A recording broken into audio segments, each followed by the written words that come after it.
Hello, hello, and welcome to episode 98 of the Compassion and Cucumbers podcast. I'm Christine, and I'm here alone to tell you that this week we have to take some time off to prep for the upcoming Western New York VegFest. That is on August 6th in Buffalo, New York. So come out and see us if you're in the area. But we will be bringing you this week one of our favorite episodes. It's episode 24, where we talk about what's in our vegan pantry. I think there's some good information in there that everyone will enjoy. And we will come back strong and rejuvenated on August 8th to tell you all about the Western New York VegFest. And we'll have a very special guest. So tune in for that. Enjoy episode 24. And we'll catch you on the end of it.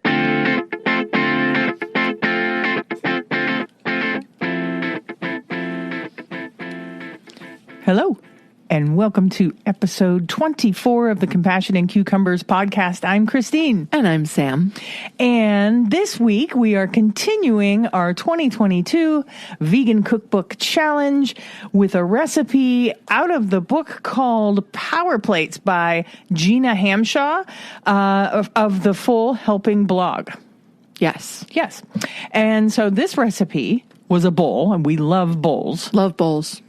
It's the title of the recipe is Korean Tempeh Bowl. That sounds about right.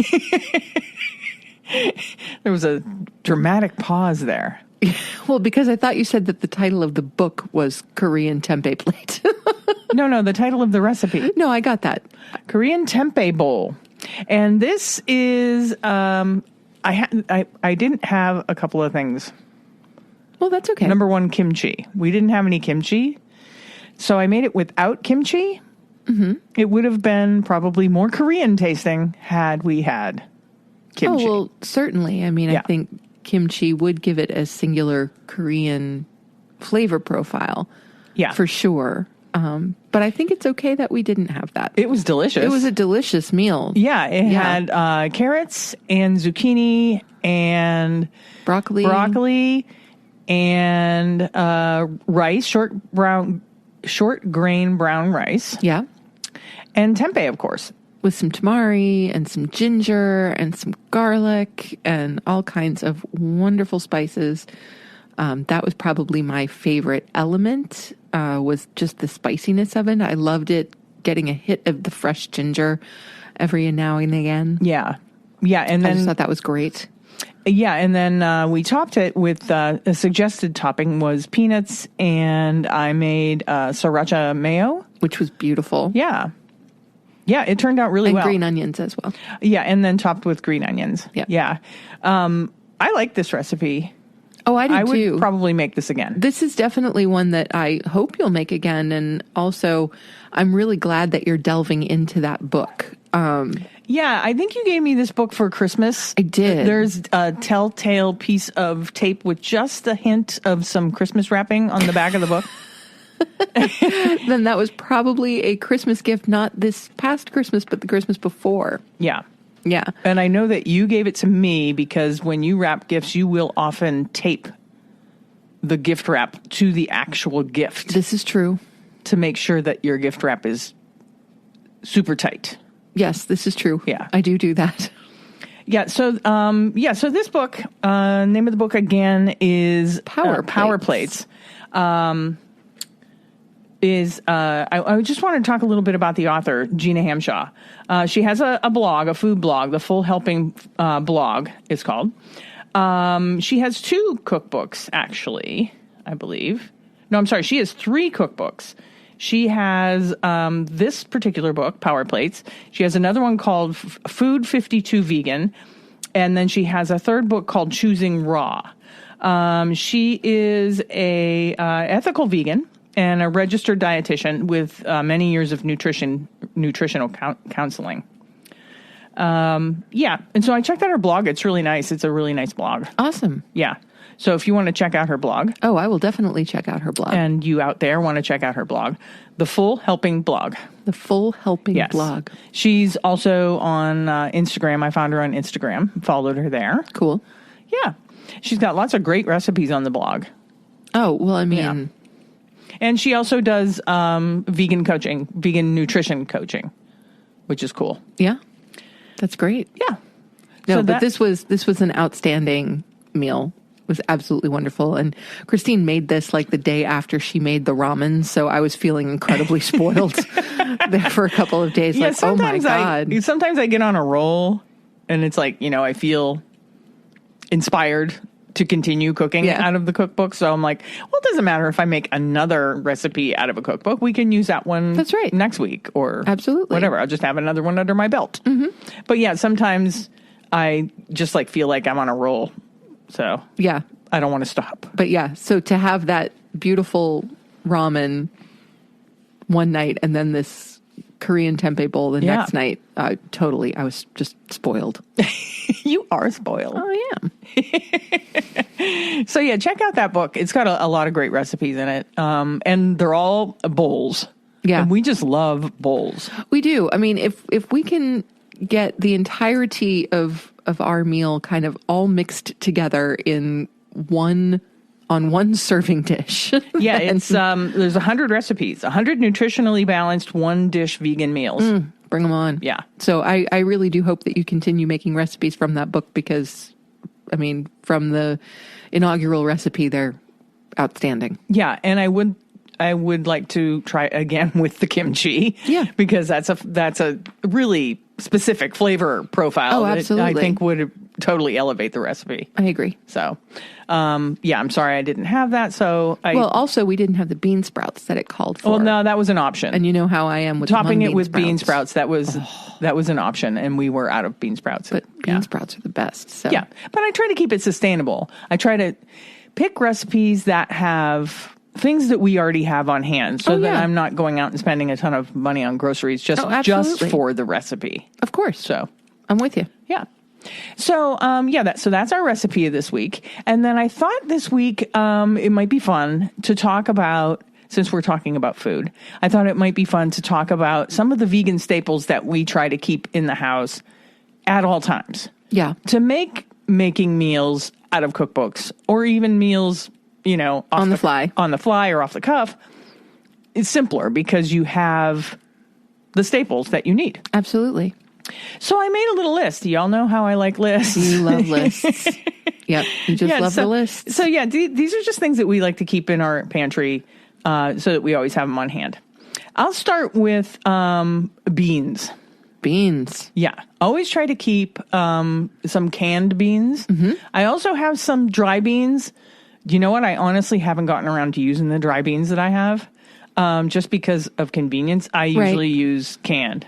But I try to keep black beans, garbanzos, kidney beans, edamame, and usually a white bean or two. Like cannellini beans or Great Northern beans. Yeah.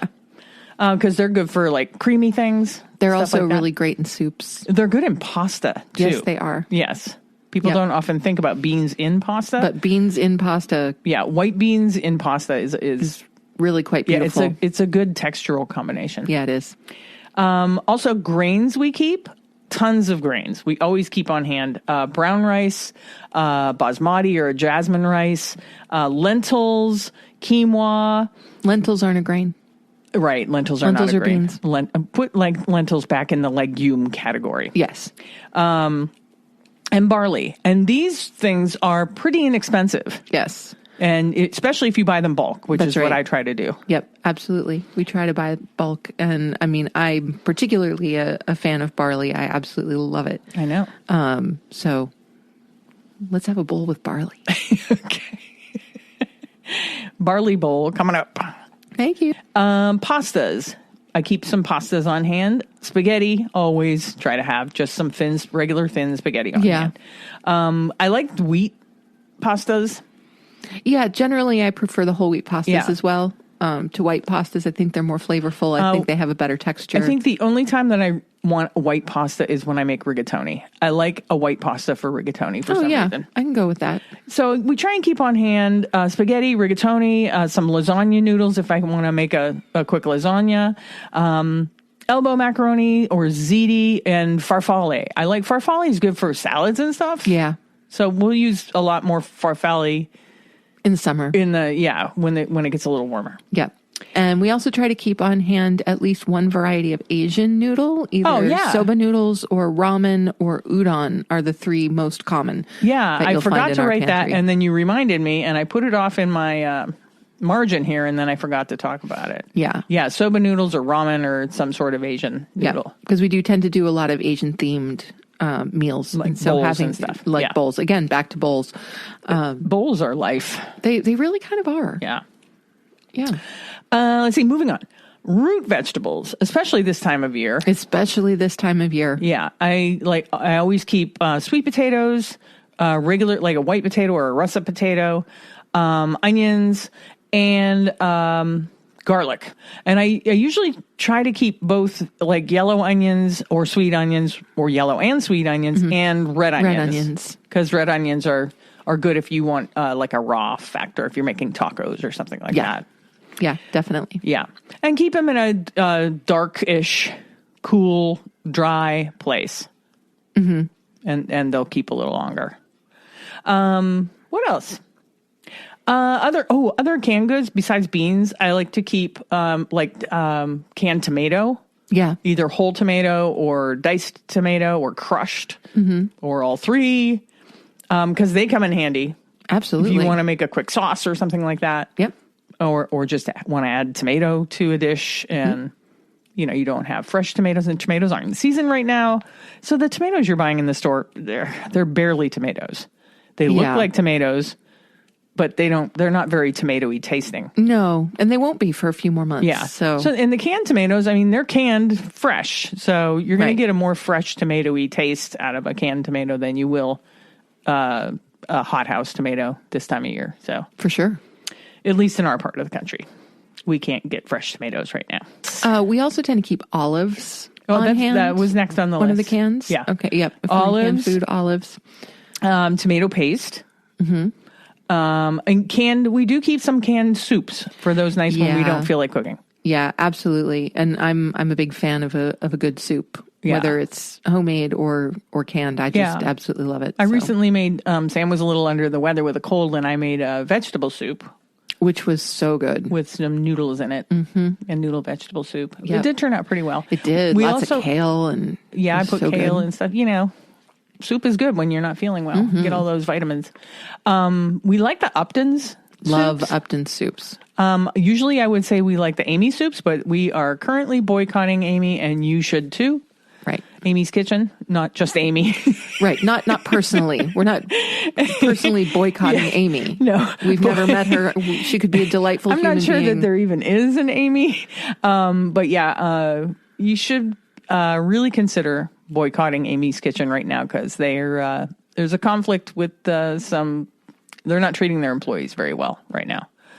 If you want more information on that, check out Food Empowerment Project website. They have all the information. They just did a live from like a picket line today. Oh, wow. Yeah. Talking to some of the workers. So very cool. Yeah. I'll have to check that out. Yeah. So canned soups, like to keep those on hand. Yep. And so most frequently you'll find Upton soups in our pantry, but also there are several varieties of Gardein soups that we're quite fond of. They're not bad. I do like the Gardein chicken noodle. Yeah, it's pretty good. It's really very good. Yeah, in a pinch. Yeah. So even though we try not to eat processed foods all that often. Yeah. It's just good to keep a couple of cans on hand. Always good to have some soup on hand. Because sometimes you don't feel like cooking. Hey, let's have soup and a sandwich. Or that's right. A toasted vegan cheese sandwich or something Absolutely. like that. Yeah, so that's good. Oh, and you can also get some really decent boxed soups. Yeah. Like there Wegmans. are some good boxed soups Wegmans out there. brand actually has some decent boxed soups. Just with the canned and the boxed soups, you just have to watch the sodium. The sodium, exactly. So always check the sodium But oh no, Wegmans makes that beautiful boxed butternut squash. Yeah, they make a butternut squash. It's gorgeous. They make a couple of creamy soups that are actually vegan. I mean, they're not intentionally vegan, but they're accidentally vegan. Yeah. And they're pretty good. They're pretty decent for a boxed soup.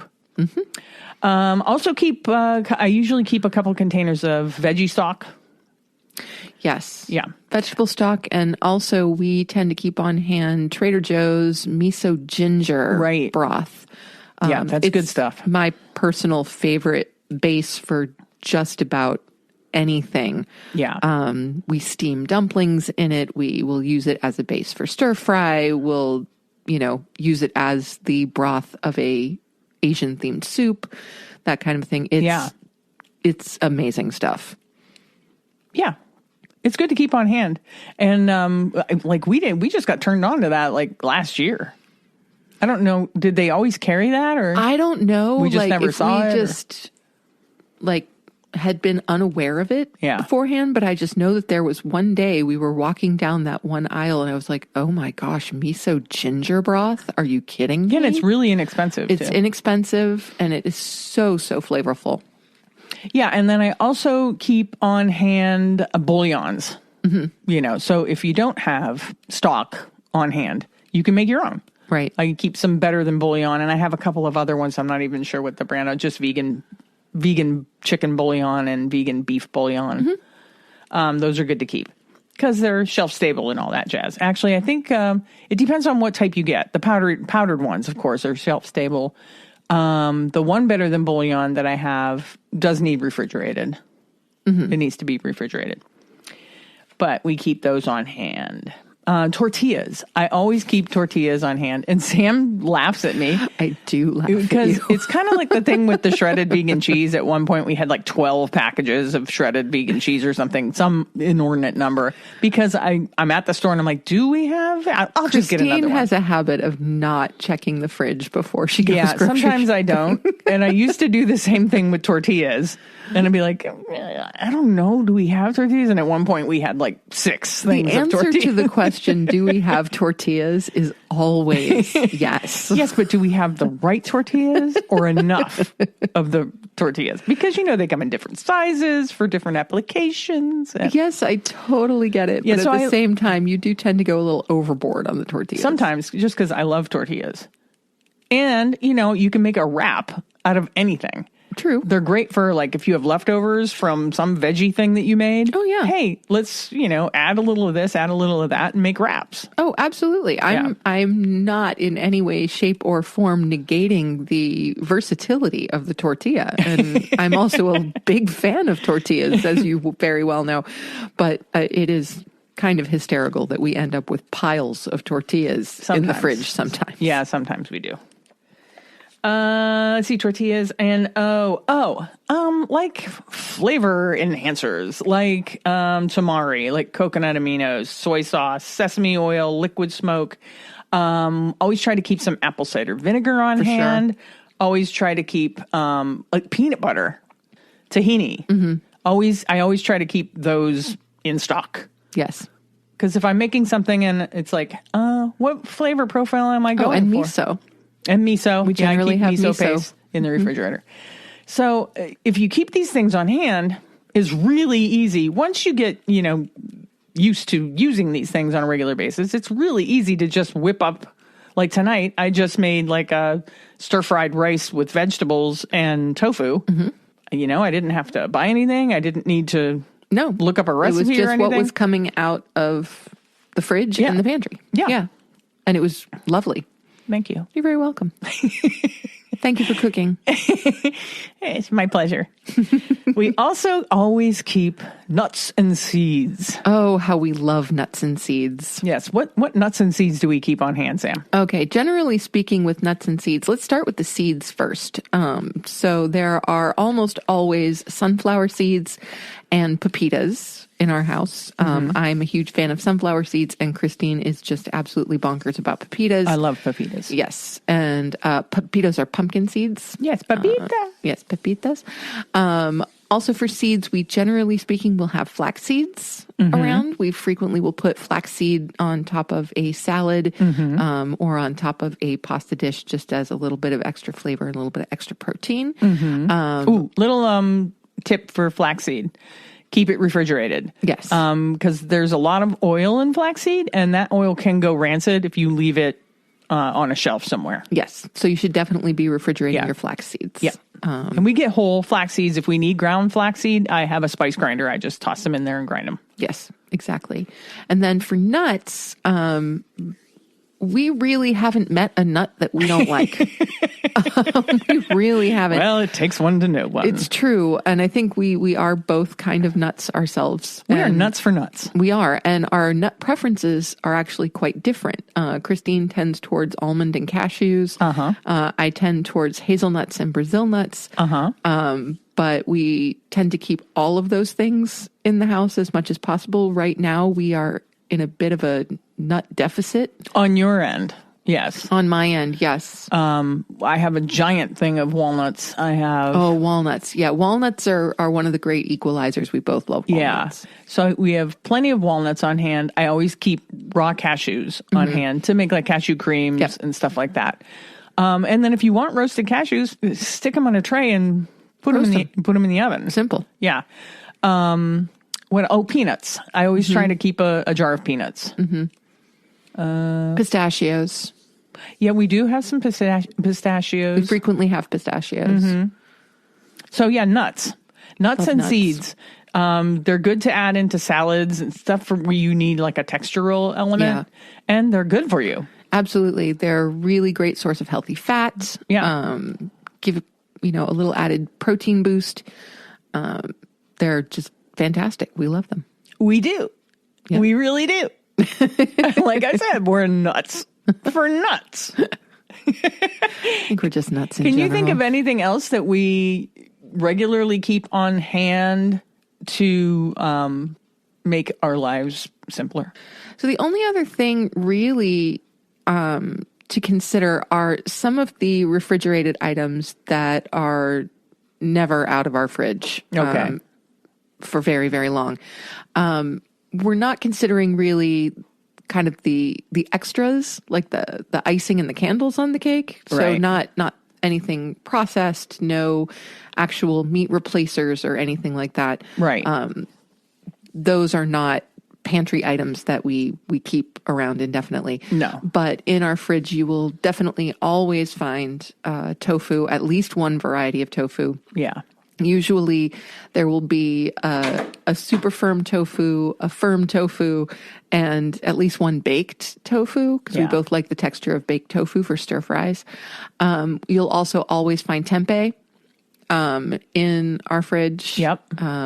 It's very, very rare that we do not have tempeh in the fridge. Because it's so versatile, I mean, you can make tempeh bacon with it. You can use it on a sandwich. It's good in stir fries. It's good in bowls. It's just good. Yeah. It's good in ramen. Yeah. As we found out. It takes on flavor really well, tempeh. So. Yep. So you'll always find tofu or tempeh in our fridge. And then usually at least one variety of nut milk.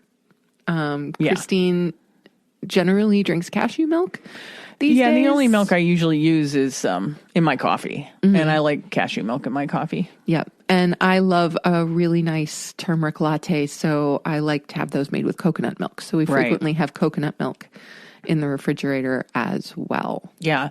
And luckily, most of the nut milks, they keep for quite a while. They do. Definitely much longer than dairy milk does. For sure.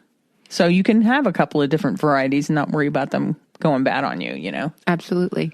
And then the other two things I think that we keep in the fridge pretty regularly, for the sake of convenience, not that we could not make these things ourselves, but are hummus and guacamole. Right. Yeah. We tend to buy both of those. I'm an absolute fiend for Ithaca lemon dill hummus. I know you are. It's so insanely good. Like there are no words really to describe this hummus. And it's I don't know if we've said this before on the podcast, but I really want to make a lemon dill hummus so that we can make it. It's so much more affordable. Oh, absolutely. So much more. It would be so much more economical for us to make it ourselves. But this hummus is just ridiculous. And then we also tend to buy guacamole because it is difficult to get avocados in season. Yeah, they're really hit or miss. They really are. And then, I mean, everybody out there that eats avocado knows how this goes. You buy an avocado. If you're not going to use it right away, you don't get the one that's like, you can feel it's ready. So you buy one that's a little harder, on the harder side. It's a little underripe. And then you're checking it like every day. Is this ready? Is this ready? And it's like, nope. Oh, too late. Yeah. There's this small window where an avocado is perfection. Yes. And if you miss it, you miss it, and you're scraping brown off of it. Right. You know? Right. So, I mean, I love to buy fresh avocado, but right now it seems like, I don't know. Well, it makes no sense at this time of year. Yeah. It really makes no sense any time of year around here, because avocados do not grow. Yeah. Yeah, they don't grow around here. No, they don't. I wish they did. Oh, me too. I would plant 20 avocado trees. Oh my gosh, yes. We would have a forest of avocado trees. Wouldn't that be great? It would be so awesome. Yeah. One time when I was in Kauai, Hawaii, I was staying in it was like an Airbnb, a little, like a bungalow kind of thing. And outside of this little house there was avocado trees, there was papaya trees, there was banana palms, and like various citrus trees of heaven. Some of which I had never had before. That's cool. Yeah, these like combinations. I'm sure there's names for them, but I don't know. It was like a combination between an orange and a lime, and yeah, just amazing. You've never had like an avocado until you've had one right off the tree. Yeah, just at that perfect ripeness. Absolutely. And papaya, same thing. Right off the tree.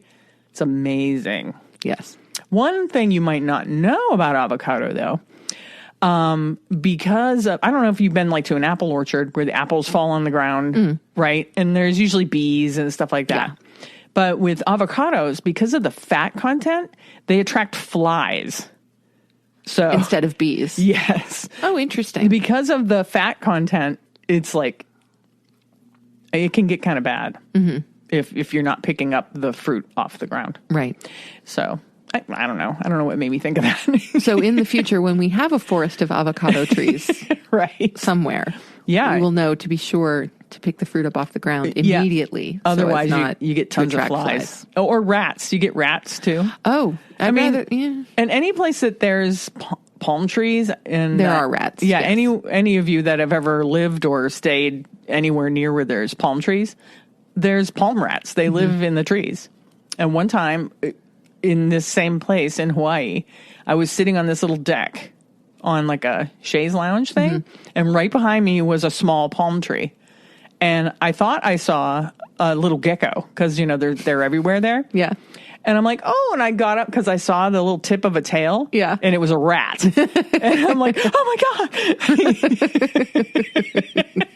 I'm like, rat.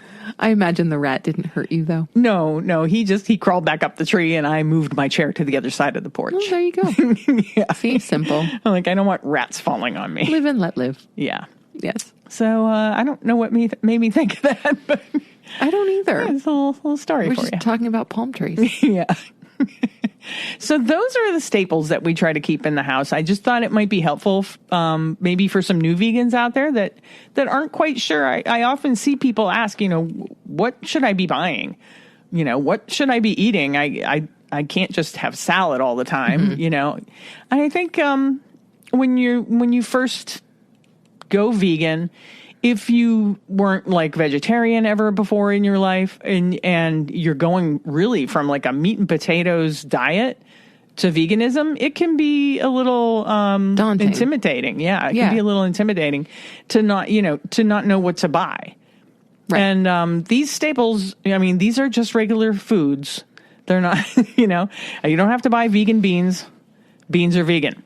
That's right. You know what I mean? So these are just like regular staples that are good to keep on hand to fix quick meals. Yeah. They're kind of good all-purpose things. Yeah, and you can fix a well-balanced meal if you have these things on hand. Grains and legumes and things like that. Right. Right? Yeah. And then also, of course, supplementing. Probably the food that we go through fastest is our fresh vegetables. Well, yeah. Without question. We easily buy fresh vegetables 2 or 3 times a week because we eat so many of them.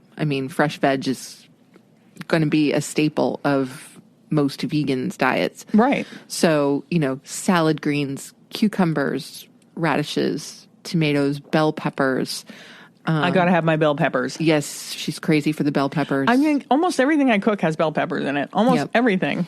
Yep. But then zucchini and yellow squash and broccoli and cauliflower and Brussels sprouts and asparagus. And I could just go on because these are all of my favorite things. Basically the produce section. The produce section of any decent grocery store. Yeah. We go through it probably twice in the space of a week. Yeah. We eat a lot of veg. We do eat a lot of veg. Yeah. So, that's something to also be aware of, that we consider some of those things staples as well. Right. Like there's always a head of cauliflower in the fridge. There's always some cucumbers. There's always some radishes, carrots, celery. Your basics. There's always broccoli. There's more often than not Brussels sprouts. Right. So we always have veg options. Yeah. The only thing that I have trouble with is, and this will change once the seasons change and we're getting our farm share again, greens. It's hard to keep enough greens, but then not have them go bad. Yeah. You know what I mean? Yeah, finding that balance, that fine line. Yeah. And part of it is packaging issues. Mm-hmm. We can't find, at least our grocery store doesn't really carry nice unpackaged greens. Right. Like, they didn't used to sell greens in plastic bins. You used to just buy lettuce, right? Right. And very rarely is there any decent looking head lettuce. Yeah, head lettuce or even leaf lettuce. Right. Because, it doesn't travel well. No. So it's hard. The sizes of, it's like either you get 2 pounds of greens or enough for us to make salad once. Right. That's what the problem is. So we get the bigger thing of greens and then we're using it, but then right before it's gone, they've turned, Well, I think that's also just kind of seasonal, because once winter turns back into spring, we'll be going through greens a lot faster. Yeah, we eat more salads when the weather's warmer. As soon as the weather gets warmer, we turn into salad fiends, and everything is salad, and more salad. Because it's one of those things that neither of us ever gets sick of. Yeah. And we just absolutely love it. But right now, because we're eating warm dishes most of the time, we're eating bowls and soups and stews, we're not having ginormous salads every day like we would in the spring. So well, then that's why I try to keep a little bit of kale. So at least we're getting greens, put it in a soup or something. Because you need your greens. Yeah. Greens are important. I'm not a huge fan of kale salads. I know you like them. I love them. I'm not a huge fan. I like my kale cooked. I love them. I mean, and this again was something that I discovered through our Blue Apron phase. Yeah, we did have a couple recipes that were kale salads. That had kale salads, and it was all about massaging the kale with citrus juice or yogurt. Yeah, to break it down a little hummus bit. Or something to break down some of those really, really tough kale fibers. Yeah. And make it just more edible and more digestible. Yeah. And when I learned that, I was like, seriously, where has this been all my life? How have I not known to massage kale with something that will help break those fibers down? Yeah. Because it just turns it into this lovely, palatable, raw green. Yeah, I mean, and I like the flavor of raw kale. It's a textural thing for me. I don't know. I prefer it cooked. Yeah, I'll take kale in any form. Yeah. So try and get your greens. Try and get your greens in. Got to get the greens. Yeah. So I hope that list helped. I hope we weren't boring you with just listing what's in our pantry. And I hope that there was some useful information. Or maybe you could just go, beans. That's right. I keep beans too. Yeah. Absolutely. Beans are essential. Yeah. Beans are essential, and grains are essential. Remember to combine your beans and your grains. Beans and grains, yes. Yep. Because then it creates a complex carbohydrate. Am I correct? I'm not a nutritionist. Complete protein. It's a complete protein. Right. That's what I was looking for. Not a complex carbohydrate. No. Although beans, yes, they are. Is rice and beans a complex carbohydrate? They are. And a complete protein. Yeah, it's good stuff. Yeah. Let's just put it that way. Yeah. So I think that's really all we have. Stay tuned next week for our next recipe. Yes. I'm not going to even give you any hints because honestly, I don't know what it is. She hasn't made the selection yet. I haven't made the selection yet. Just do a little bit of housekeeping. Please email us any ideas that you have as far as like cookbooks you think we should check out, recipes we should check out, food blogs we should check out. If you have a food blog, shoot us an email. Oh, please. Tell us to check it out because I might not be aware of you. If you have a cookbook, drop us an email. I would love to check out your cookbooks if you all have cookbooks out there.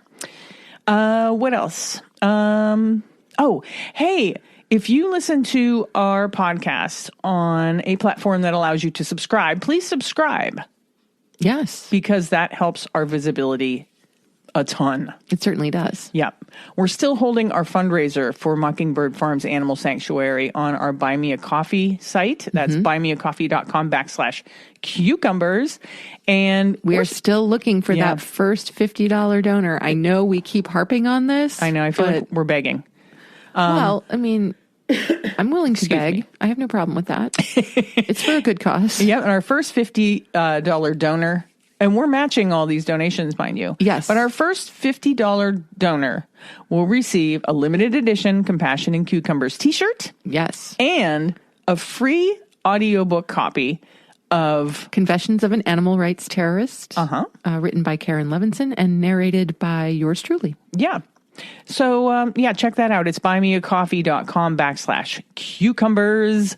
Do you have any other news to share or? No, just that after being sick last week, I'm finally back on track on my audiobook schedule. Yeah. And so my next audiobook, which is Peace to All Beings by by Judy Carmen. Yeah. Also coming from Lantern Publishing. Yeah. Should be out in the next couple of weeks because I'll be wrapping that up in the next couple of days. It's exciting stuff. Yes, it is. All right. Well, I guess we'll wrap things up then, and we'll see you next week. I hope you all have a great week. Spring is in the air. Oh, she's trying. Mama Nature is really trying. Spring is bring in us the some air. spring. Yep. So we'll see you guys next week. Thank you so much for listening. Thank you for all your support. We love you. We love you. And goodbye. Thank you, everyone. Bye-bye.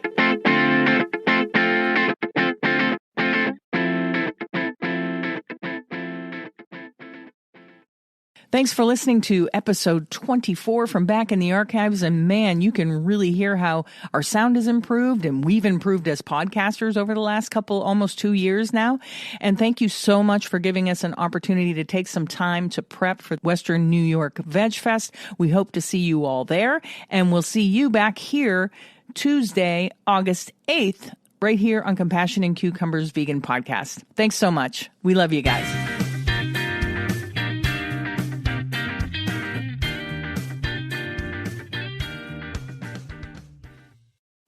If you'd like to support the Compassion and Cucumbers podcast, well, you can do that by hopping on over to our Patreon page and becoming a patron. We have all the recipes from our Vegan Kitchen series up there, and we'll be adding some patron-only episodes in the near future. So thank you for supporting us at whatever level that you choose, and thank you again for listening to Compassion and Cucumbers podcast.